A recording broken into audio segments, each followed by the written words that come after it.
is the Vintage RPG Podcast, your source for the best in classic and contemporary RPGs. With your hosts, Hambone and Stu.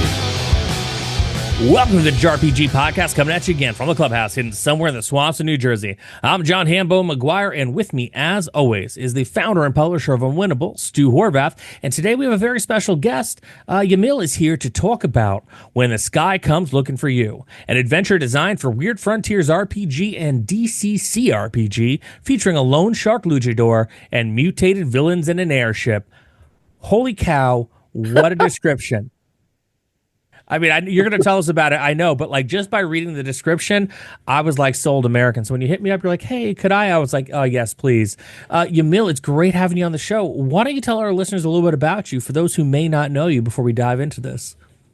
Yeah, so I am currently one of the co-leads for the Gong Farmer's Almanac, so the community zine for all things Dungeon Crawl Classics. Matt Robertson and I are the two co-leads. As of this year, it'll be our second year working on that. I'm also the Wandering Oracle for Orthane Productions. They're working on a ancient Egypt-inspired 5e setting. Yeah, and this is my first zine, like full-size zine, would be When the Sky Comes Looking for You. I've put out 2 pamphlet ones that you can actually get as part of the Kickstarter. And a few Troika one-page deals. Cool. Now, this is very cool because, you know, as a person who loves and plays DCC, you're rolling this into Weird Frontiers as well. What's that like, the kind of like the crossover between the two? Yeah, so Weird Frontiers is an offshoot or a hack of DCC, and what I really enjoy about it is the like over the top from DCC is still carried over to a Wild West setting, right? So there you get the Bedlamites, or like the mad scientists, and that's like one of our main villains of my adventure. You get just like the more cinematic fighting, I would call it, of the luchador and some of the other classes. So I think it's a good fit, and it's a good fit the other way as well, with just regular DCC, very much like in the vein of adventures where there's like a little bit of sci-fi and mixed in with the fantasy. Which I think is going to blend nicely because, you know, the basic pitch of this is calling all fans of cowboys and Cthulhu, right? Right, so, right. Like that I think satiates both. So tell us a little bit about When the Sky Comes Looking for You. Like, what's the story? What's the premise? So the premise is that the PCs are hired by the lone shark luchador himself, Cesar Dudas, and there's a cowboy that owes him money. So the PCs are going to hunt down this individual. Come to find out, he's been locked up on this airship made by a mad Bedlamite. And there's a lot of rooms, a lot of different encounters. You know, I always try to like write from the, you know, Jacoying the dungeon, where they can approach it any which way. They can approach it from the top of the airship. They can go, what's it called, gondola by gondola of the airship. So it allows for that experience for the players to make their own experience every time. So I'm completely unfamiliar with Weird Frontiers, which I feel is like like how'd that happen? Yeah. Because I'm stuck on that. It's DCC, but Cowboys, the Old West. And it's DCC, but Cowboys and Cthulhu. So Cowboys and Cthulhu. And other folklore as well. So it was Dave Beatty and Gilbert Isla. Gilbert Isla is also my editor for this. So they made that offshoot of, you can play as a gunslinger, you can play as a gambler, you can play as Calavera, you can play as a luchador, of course, a mystic monk. So it's a lot of those characters from like Wild West, but also monsters from folklore from all over the world. Interesting. So, and how does that map to DCC? Is there? You said that it retains the over the topness of DCC. How does it sort of like do stuff like spell burn, or how does it do guns? I can't picture guns in DCC. So guns is actually one of my favorite parts of it. They use playing cards to determine like what your shot, what happens with when you pull the trigger. If it's a Okay. misfire, if you get bonus, like if you're the gunslinger, you're more proficient at using guns. Mhm. So you can have like more effects with it with the playing card. Aces and eights are your natural ones because they're Mm. Yep. the dead man's hand. There's actually, and it's part of my Kickstarter, there's hexes and boons. So these are the custom ones that I'll have for the Kickstarter, but hexes and boons also come into play. It's like bonuses for it's kind of like advantage in 5e, Okay. um, but like negative and positive. And yeah, there's a lot to be added on it. If you've ever seen, if you look up the book, it's a brick. There's monsters, there's grit check, which my adventure features a lot, which is kind of like insanity. Hmm. But to see how well your character holds up to that. But yeah, Weird Frontiers, it's its own like standalone, just off the foundation of DCC. That's wild. That's cool. So, what made you want to do an airship? That seems like an ambitious. And there's multiple gondolas. Yes, there's three. Oh So my okay, gosh! there's three gondolas, and then there's the pilot's cabin. So Does it look like a train? that's the other part. So the reason I did an airship is twofold. So a lot of people recently in the last year or so for Weird Frontiers have put out train adventures. So I didn't want to. Yeah. I want to be on that train, I guess. So I was like, well, okay, like I like trains is a cool idea, But then that's the feedback I got from my playtesters was, hey, we're a little bit burnt out on trains. So I thought of, Wild Wild West. They had a lot of like steampunk things, and then I went to, I thought about Spider, Yeah. like a giant mechanical spider, Yeah. but the airship really spoke to me because the whole time it was to go to the near, which is the near is like the way station before going to hell or before going to paradise in Weird Frontiers lore. Okay. So I always wanted it to go to the near. So I was like, oh, an airship, why not? And then I was like, okay, there's a Bedlamite class, so like the mad scientist, like it has contraptions and things. Then I kind of like pieced it together from there, where they would take essentially a train and just put it as an airship, because that's what would be kind of laying around or available to them. And yeah, the other part is just I wanted it to be over the top, right? So like that, it kind of worked out for it to be an airship. Yeah. I love it. It's interesting how like of all the sort of like pulp genres, like the Wild West is the one where I'm like, oh, maybe there isn't a dungeon in that one. Like where maybe there isn't something that like could be repurposed into a dungeon. I might have eventually come up to the train and been like, oh yeah, a train is sort of dungeony, but this is even more dungeony. I love it. No, and I appreciate it because I put out the Sunrise Limited, which is it's a train heist, but you're going just from the top of the train to the back of the train. I really love the dynamic of this, that you can actually make a dungeon in the air. My Right. question to you is though, the luchador thing is are luchadors present or prevalent in Weird Frontiers, or is this a little special flair that you're adding to when this guy comes looking for you? So that is a playable class in Weird Frontiers, and not to toot my own horn, but I wrote alternate rules for the masks for Weird Frontiers because of the masks being so important in Mexican lucha libre, Of and that's course. part of Gong Farmers from 2021. But I added, the character of Cesar Dudas for this. I added. For example, the hexes and boons feature a luchador mask because like that's just so important to me. I've actually done luchador training Oh, No, wow. And that's yes, awesome.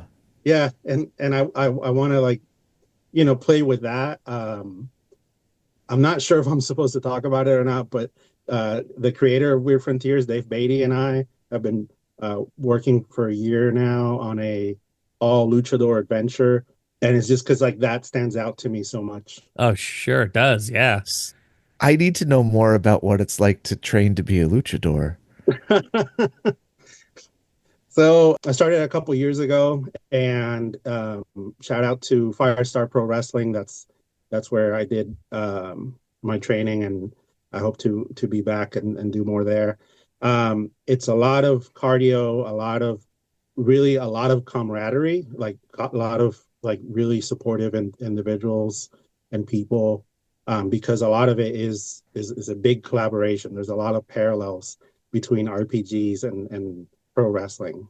Wow, I never thought of that, but yeah, that makes sense. Yeah, yeah. The shared storytelling, you're improvising a lot of the times, you're interacting with the audience. The audience is basically like a player. Like if in a way it's the DMs, right? The wrestlers are the DMs or the Huh. promoters, the ultimate DM. Um but a lot of it is just based on the reaction we get from the crowd. Wow. I can't imagine doing that because it just seems like something like that's just so outside of my experiences. That's super cool, man. It's Yeah. super fun. Oh my God. I love professional wrestling. That is so cool. And I know, and we're going to have to do it offline. I could probably talk to you for hours about this, but we got to stay on task here and we got to talk about your Kickstarter. So that's cool. And I think, bringing Lucha Libre into it adds such a nice depth to it. So it's not just, your traditional, it's just cowboys shooting cowboys. It really does. It Yeah. fleshes out the world more. And that said, like pivoting from Lucha Libre, how does like Cthulhu kind of get in here? Like, what's the vibe there? Yeah. So the Weird Frontiers lore, like the way it deviates from our history, was basically like at the end. I think it was the end of the Civil War. Somebody opened I want to say it was like Templar Knights and a Texas Ranger opened something and let out what they call the taint, or what they call in the game the taint, that like spread all this like Cthulhu Lovecraftian weirdness around, and that's how like the Calavera get its powers. That's how there's like a legally distinct Rob Zombie type character. That's it's one of the classes where you're like an undead, and all the art I look at it, I just see Rob Zombie, like like I love that. so all the powers come from that. That's how like the magic is introduced in the world, and the near is also part of that Cthulhu aspect. But in my adventure itself, yeah, you're traveling to the near. There's or you're on the way to it, trying to not go into it. And the villains are very much, there's a lot of body horror. There's a lot of demons and devils and like older beings that are not meant to be understood, that are on the ship, and they're helping this mad scientist get to the near because they want more souls, obviously. Right. How does the luchador work mechanically in terms of a character class? Is it, and you said that I could conceivably, using Weird Frontiers or the zine, bring a luchador character into DCC? Yeah, so Weird Frontiers has the luchador class. Right. And the way that it mechanically works is and it's really awesome. I want to give a shout out to Dave Beatty. Again, that it's essentially all the different wrestling moves. Like, I don't know how familiar, Stu, you are with that aspect of it, but you basically call them out. You say, oh, like pile driver or Okay. Shining Wizard, and there's rules in the book as to what that means or what it entails. So and there's things like oiling up, which is like yeah, it's just a lot of different, very wrestling, very in the know features. Yeah, and it pays a lot of respect. Like a lot of the moves, it really surprised me when I was reading the book, because a lot of them, there's stuff from from Latin America. There's moves from Japan. There's moves from here in the U.S. It really like you can tailor your luchador however which way you want. It just brings me such joy to see that translated into role-playing terms. And it works thematically because there's sort of like a rich sort of you got Hellboy in Mexico, but there's Yeah. the Aztec mummy movies, like that Mexican Yeah. South American like B movie vibe is like baked in there. Of course. They luchadors have been wrestling with demons for decades, and it's Yeah, great. yeah. Like you were saying, El Santo, Blue Demon, Yeah, Mil Máscaras, of course. Like that fits the whole pulp atmosphere. You know, you can see like Indiana Jones with a luchador buddy, and I don't know, like a Clint Eastwood cowboy all teamed up. That's Weird Frontiers. I totally. love it. I Love it. love it so much. So I see Bradley K. McDevitt is in the is it Devitt or Devitt? Devitt. Sorry. Brad.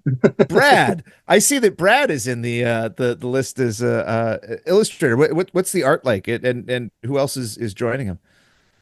So Brad and I have like struck up a friendship over the last year or two, um, just over horror movies and body horror. So when it came to getting art for the villain for the mad scientist, the Bedlamite, I reached out to him, and I think actually that should be hitting social media literally right now.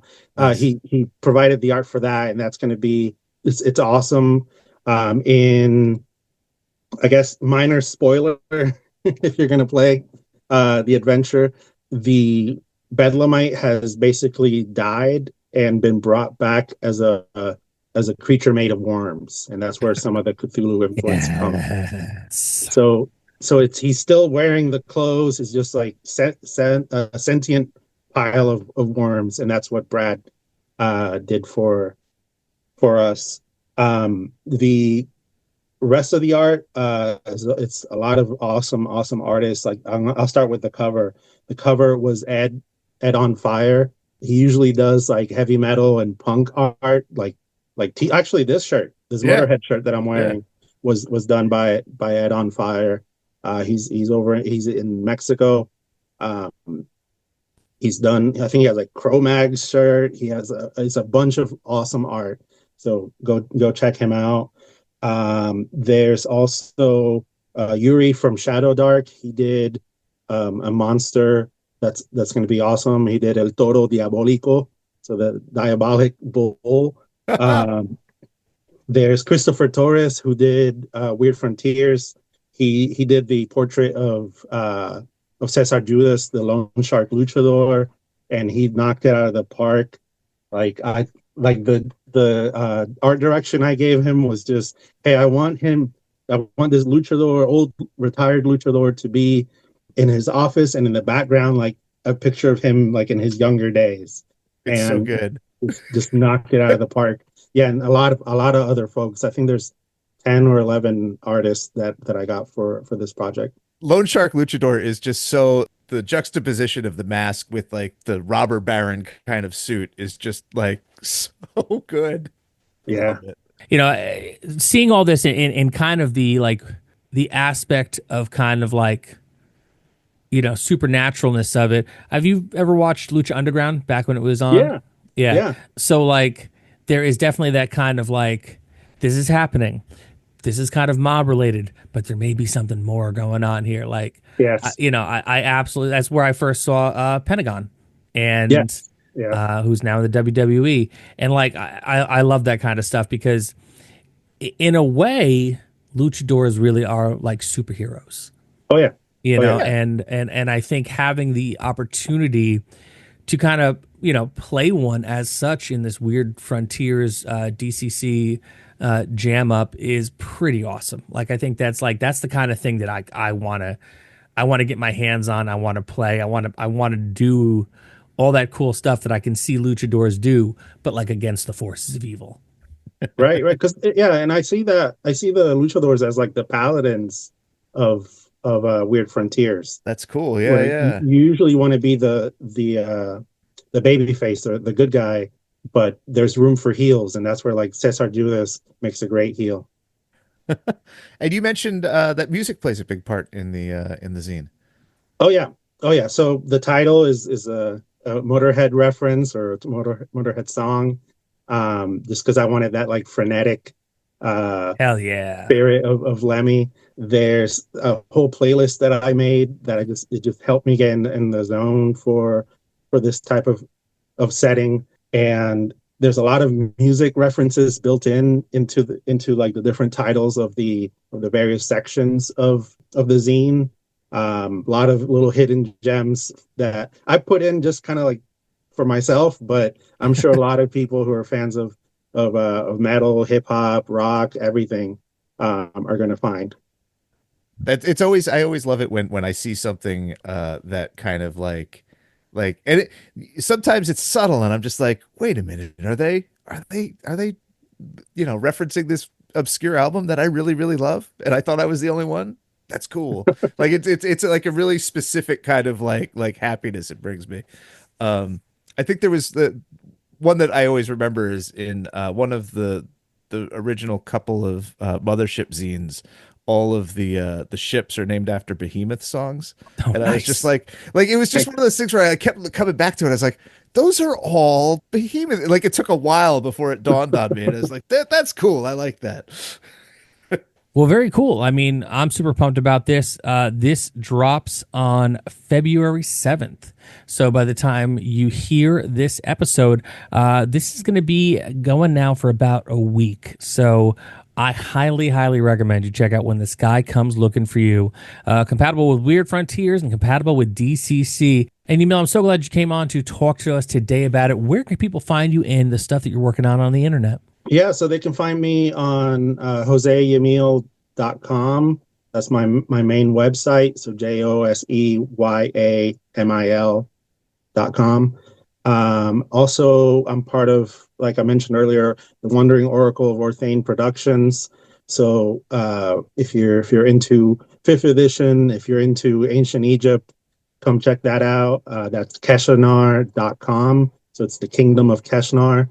And yeah, find me on socials. I'm on Blue Sky, Facebook for now, and Instagram. We'll get that all linked up in the episode. Sure will. So this is another amazing episode of the Vintage RPG Podcast. Stu, where can people find you on the internets? They can find me at vintagerpg.com, where I got to figure out next year because all of 2025 is booked. But yeah, join the newsletter. Come and hang out. It's good. Very cool. You can find me across the internet at John McGuire RPG. I'm on the Instagram. I'm on the Blue Sky. And I will be on there more because I'm promoting my Kickstarter, which has been going on since the 11th of February for a zine quest from 321 RPG, Avon by the Sea. Local kids versus vampires and other monsters in a sleepy little seaside town off season. Avon by the Sea, 321 RPG on Kickstarter now. If you like the show, don't forget to rate, review, and subscribe. Your reviews really do help other listeners to find us. And if you really like the show, why not become a patron? Patreon.com/vintagerpg. For as little as $1 a month, you get early release episodes, usually sometime between Friday and Sunday, depending on when we record them during the week. At the $5 tier, you get to play in a game with your old buddy HB, and I play a different game every month. I like to give people a chance to play some RPGs that they may never get to play, and they play the things that we talk about on this show. At the $10 tier, you've heard about it, Stu's very deadly West Marches campaign, which has been long running, and you're probably going to die, but it's a good time on the way out the door. You can also play at my game as well at that tier, and we also have a killer Discord community we'd love for you to be a part of. Patreon.com/vintagerpg. So for Stu Horvath, I'm John Hambone McGuire. May the dice always roll in your favor. Take care. Thanks for listening. Don't forget to like, review, and subscribe to the podcast. Every review helps other listeners to find us. The Vintage RPG Podcast is a ham-fisted production. Music by Dego West. Art by Schaefer Brown. If you like the podcast, you should also consider becoming a patron at patreon.com.